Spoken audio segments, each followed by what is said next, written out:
नमस्कार, मैं हूं कृतिका और पेश है आज के प्रमुख हलचल। देश में राजनीति के चाणक्य कहे जाने वाले कांग्रेस पार्टी के दिग्गज नेता, पूर्व केंद्रीय मानव संसाधन विकास मंत्री, मध्य प्रदेश के पूर्व मुख्यमंत्री बिंद का नाम रोशन करने वाले बिंद के सपूत स्वर्गीय कुंवर अर्जुन सिंह की पुण्यतिथि आज पूरे देश में मनाई गई। पुण्यतिथि के अवसर पर मध्य प्रदेश के भोपाल में भी बड़ा आयोजन किया गया, जिसमें कांग्रेस के अनेक दिग्गज नेताओं ने पहुंचकर स्वर्गीय कुंवर अर्जुन सिंह जी को अपने श्रद्धा सुमन अर्पित किए।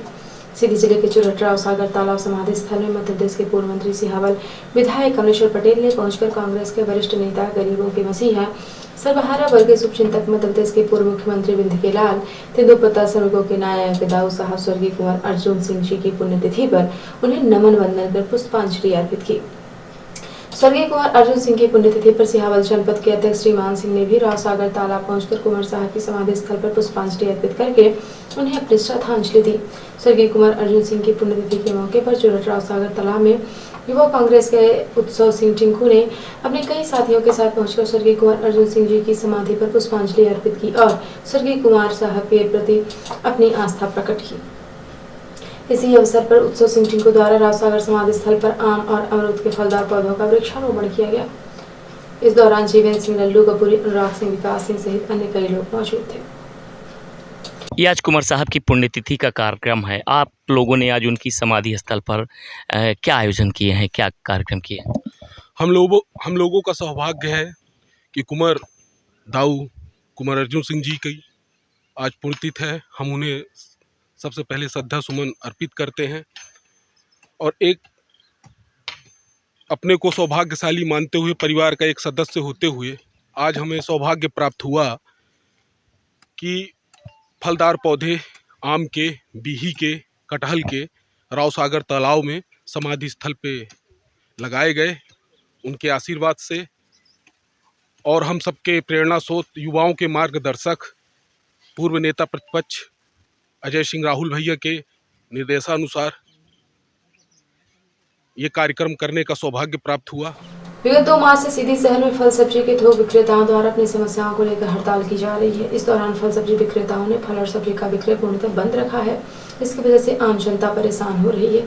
लेकिन 2 दिन गुजर जाने के बाद भी जिला प्रशासन ने जब उनकी समस्याओं की ओर ध्यान नहीं दिया तो उन्होंने तीसरे दिन फल सब्जी विक्रेताओं ने अपनी समस्याओं को लेकर सीधी शहर के गांधी चौक में क्रमिक अनशन शुरू कर दिए। अनशन के दौरान सब्जी विक्रेताओं ने अपनी मांगों के समर्थन में जमकर नारेबाजी की। व्यापारी एकता जिंदाबाद, जिंदाबाद, जिंदाबाद। व्यापारी एकता जिंदाबाद, जिंदाबाद, जिंदाबाद। व्यापारी एकता जिंदाबाद, जिंदाबाद, जिंदाबाद। जिला प्रशासन होश में आओ, होश में आओ, होश में आओ। जिला प्रशासन होश में आओ, होश में आओ, होश में आओ। दोपहर बाद जिला प्रशासन नींद से जागा और अनशन स्थल पर पहुंचा। इस दौरान अनशन में बैठे सब्जी फल विक्रेताओं ने एसडीएम और मुख्य नगर पालिका अधिकारी से अपनी समस्याओं को लेकर चर्चा की और उन्होंने पुराना बस स्टैंड, पुरानी सब्जी मंडी या फिर गांधी चौक स्थित पार्किंग स्थल में उन्हें अस्थायी तौर पर मंडी दिए जाने की मांग की। लेकिन इस पर एसडीएम और मुख्य नगर पालिका अधिकारी द्वारा अपनी सहमति नहीं जताई गई और उन्होंने सब्जी और फल विक्रेताओं को वापस नई गल्ला मंडी बाईपास रोड में जाने का सुझाव दिया। इसको लेकर व्यापारियों ने भी अपनी नाराजगी जाहिर की और बात बनते बनते बिगड़ गई। सब्जी व्यापारियों से बातचीत करने के बाद एनटीवी इंडिया न्यूज ने एसडीएम से उनका पक्ष आना चाहा तो उन्होंने कहा कि व्यापारियों की जो मांग है, पुराना सब्जी मंडी, पुराना बस स्टैंड या गांधी चौक की पार्किंग स्थल, उसे पाना संभव नहीं है, उस पर विचार होगा। लेकिन अभी इन्हें अपना व्यवसाय करने बाईपास स्थित नई मंडी में ही जाना होगा। टीन सेट की बात है तो इन्हें अपने से लगवाना चाहिए। इसके साथ ही एसडीएम ने इंडिया न्यूज के पूछे गए अन्य सवालों के भी जवाब दिए। सर, ये सब्जी फल थोक व्यापारी हड़ताल कर रहे हैं, इनकी क्या मांगे हैं सर, और प्रशासन क्या निराकरण कर रहा है? इनकी मांगें जो है, जो मुझे पता है समय समय के साथ बदली हैं। शुरुआत में जब हमने इनको शिफ्ट किया था तो उस समय मुख्य मांग ये थी कि पानी और शौचालय और शेड की व्यवस्था कर दी जाए। तो सीएमओ द्वारा तत्काल वहाँ पानी की व्यवस्था करा दी गई, टेम्पररी जो शौचालय था उसकी व्यवस्था करा दी गई और इनको शिफ्ट इसलिए करना पड़ा क्योंकि जहाँ टेम्पररी रूप से जो कॉलेज ग्राउंड है वहाँ शिफ्ट कोरोना काल में किया था, क्योंकि जो मेन मार्केट था वहाँ बहुत ज़्यादा कंजेशन था, उस वजह से इनको शिफ्ट किया गया। उसके बाद जो प्रोजेक्ट था, उस प्रोजेक्ट में जो भी इम्प्लीमेंटेशन में समय लगता है किसी भी प्रोजेक्ट के लिए, वो समय की प्रक्रिया है, टेंडर है, बाकी सारी चीज़ें चल रही हैं।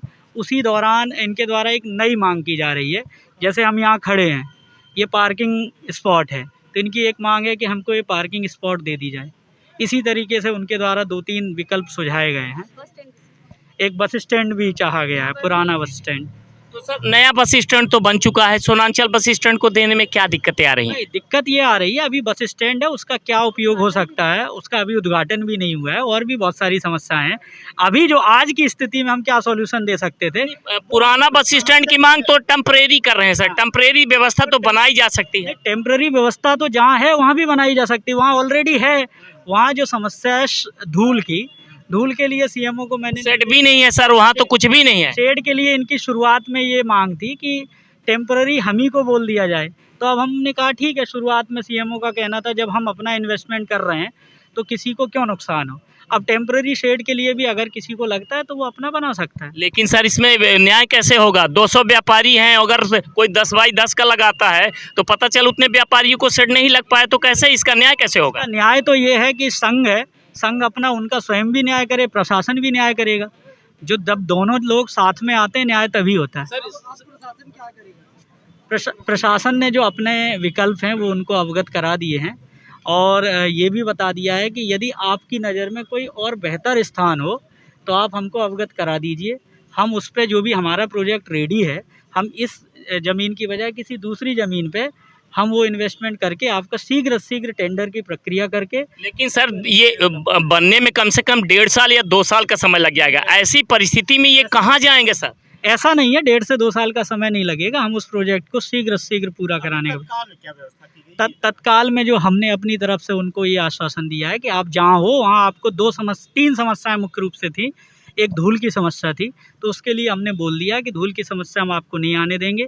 एक चूड़ी डलवाने वाली बात थी जो उनके ज्ञापन में भी थी, उसको स्टोन डस्ट, उसके लिए भी व्यवस्था कर दी गई है। यदि उसमें कोई कमी है तो हम उसको भी पूर्ति करने के लिए तैयार हैं। तो ये माना जाए सर कि ये पुरानी सब्जी मंडी और नए बस जो पुराना बस स्टैंड है उनमें इनको वैकल्पिक स्थान किसी भी हालत में नहीं दिया जाएगा? अभी दिया जाना संभव नहीं है, क्योंकि नए बस स्टैंड का आपको भी पता है अभी उद्घाटन भी नहीं हुआ है, तो अभी हम आज की स्थिति में नहीं दे सकते। सर लगातार 5 दिन से धरना चल रहा है, इसमें एक बड़ा नुकसान जो किसानों को हो रहा है, उनकी सब्जियां सड़ रही खेत में। इसीलिए मैं जवाबदार कौन रहेगा, संघ रहेगा या प्रशासन? इसीलिए मैं उनके संघ से निवेदन करके आया हूं कि आप जो मांग उठाना चाहते थे वो आपकी मांग हम तक आ गई है।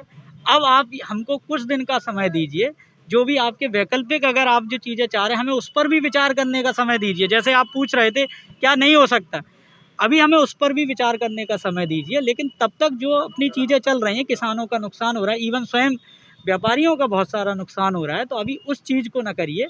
अभी आप जैसी व्यवस्था चल रही थी उसमें जो अड़चनें आ रही थी उसको हम ज़रूर दूर करा देंगे, और हमें कुछ समय चाहिए। सर क्या नहीं लगता है कि ये 2 साल का समय जो बर्बाद हुआ, इस दौरान प्रशासन को मंडी की व्यवस्था कर लेनी चाहिए थी? ये 2 साल का समय बड़ा ही, जैसे हमारे तहसीलदार साहब भी वहाँ बोल रहे थे, 2 साल का समय कोरोना समय था। सीधी जिले की एक और समस्या है कि यहाँ जो शासकीय ज़मीनें बड़े रकबे जो होते हैं, जैसे इस मंडी के लिए हमें एक बड़ा रकबा चाहिए और एक ऐसा रकबा चाहिए जो रोड के किनारे हो, जिससे कि ट्रैफिक की समस्या ना हो, क्योंकि थोक मंडी के लिए बड़े बड़े ट्रक और इस टाइप के वाहन आते हैं। तो इस तरीके की ज़मीन को ढूंढने में थोड़ा समस्या हुई है। बिल्कुल आप सही है, बट ये है कि अब आज हमारे संज्ञान में आ गया है तो हम उसको शीघ्र उसको हम पूरा कर लेंगे। फल सब्जी व्यापारी अपनी जायज मांगों को लेकर प्रदर्शन कर रहे हैं। जिला प्रशासन द्वारा उन्हें फिर से वापस उसी ढर्रे पर जाने के लिए कहा जा रहा है जिस पर वह चलने को राजी नहीं है। ऐसे में एक बार फिर बात बनते बनते बिगड़ गई और फल सब्जी विक्रेता अपनी हड़ताल खत्म करने के बजाय अब और उग्र होकर हड़ताल करने पर आमादा हो गए। जिला प्रशासन और फल सब्जी विक्रेताओं के बीच चल रही तनातनी का खामियाजा अब शहर की जनता को भोगना पड़ रहा है। यदि समस्या का समाधान नहीं निकला तो जनता को सब्जी और फल के लिए दूसरे जिलों की ओर जाना होगा। कलेक्टर एवं जिला मजिस्ट्रेट मुजीबुर रहमान खान आदेश जारी कर पुलिस अधीक्षक सीधी के प्रस्ताव एवं लोकहित के दृष्टिगत मोटरयान अधिनियम 1988 की धारा 115 सह पठित मध्य प्रदेश मोटरयान नियम 1954 के नियम 215 में प्रदत्त शक्तियों का प्रयोग करते हुए सीधी शहर अंतर्गत समस्त व्यावसायिक भारी माल वाहनों के आवागमन हेतु समय निर्धारित किया गया।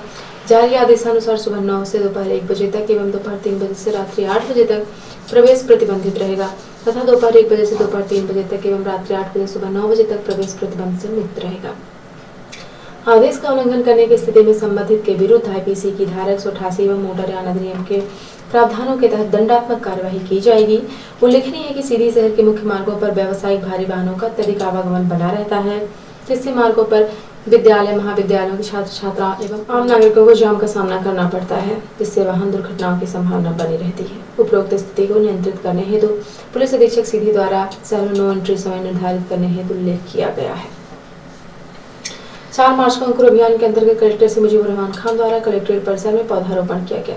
इस अवसर पर कलेक्टर श्री बी के पांडे, एसडीएम को पद्मनाभ श्री आनंद सिंह राजावत, डिप्टी कलेक्टर श्री प्रशांत त्रिपाठी, श्री शेष गोखले, सहायक संचालक जनसंपर्क श्री मुकेश कुमार मिश्रा, तहसीलदार श्री सौरभ मिश्रा, सीएमओ नगर पालिका सुश्री कमला कौल सहित अधिकारियों एवं कर्मचारियों द्वारा पौधारोपण किया गया।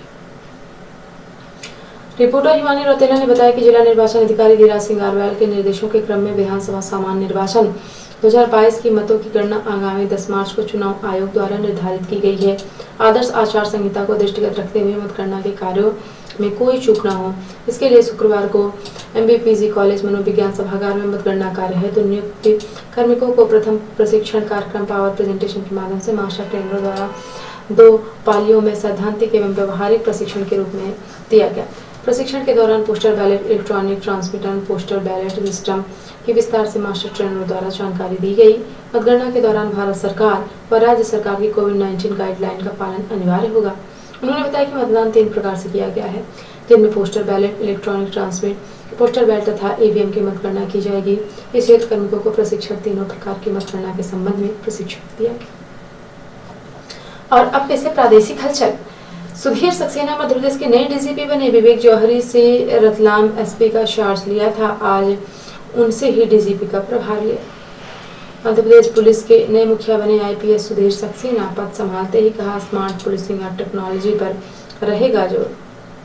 गड़ा धन निकालने के नाम 35 लाख की ठगी। जबलपुर में 2 महिलाओं ने 8 महीने की पूजा मकान देखने के बहाने ली थी एंट्री। मंदसौर की मोबाइल दुकान में ब्लास्ट। रिपेयरिंग के लिए आया आईफोन दुकान में फटा, बाल बचे दुकान में मौजूद लोग। और अब पेश है राष्ट्रीय हलचल। यूक्रेन से भागकर पोलैंड पहुंचे यूक्रेन के राष्ट्रपति जेलेंस्की। बाइडेन ने 2 दिन पहले एयरलिफ्ट करने का ऑफर दिया था। काशी में पीएम मोदी का रोड शो। सहनाई की गूंज के बीच मोदी का भगवा अवतार। बाबा विश्वनाथ का पूजन कर डमरू भी बजाया। रूस यूक्रेन जंग के बीच भारत पर दबाव। अब रूस से हथियार खरीदने में हो सकती है मुश्किल। अमेरिका लगा सकता है सख्त पाबंदी। और भागलपुर में बम बनाते समय धमाका। जबरदस्त विस्फोट से 5 किलोमीटर तक दहला इलाका। एक ही परिवार के 5 सदस्यों से 14 की मौत। तो ये थी आज की प्रमुख हलचल। यदि आप न्यूज फेसबुक पर देखते हैं तो पेज को लाइक और फॉलो करें। यूट्यूब पर देखते हैं तो चैनल को लाइक और सब्सक्राइब करना बिल्कुल ना भूलें। आप किसी भी न्यूज को तत्काल पढ़ने के लिए लॉगिन करें www.ntvnews.com। सीधे एवं हिंदी के प्रत्येक न्यूज का अपडेट अपने फोन पर पाना चाहते हैं तो आप प्ले स्टोर से हमारा app NTV India news download करें और जुड़े रहें अपने आसपास की समस्त गतिविधियों से NTV इंडिया न्यूज के साथ। नमस्कार।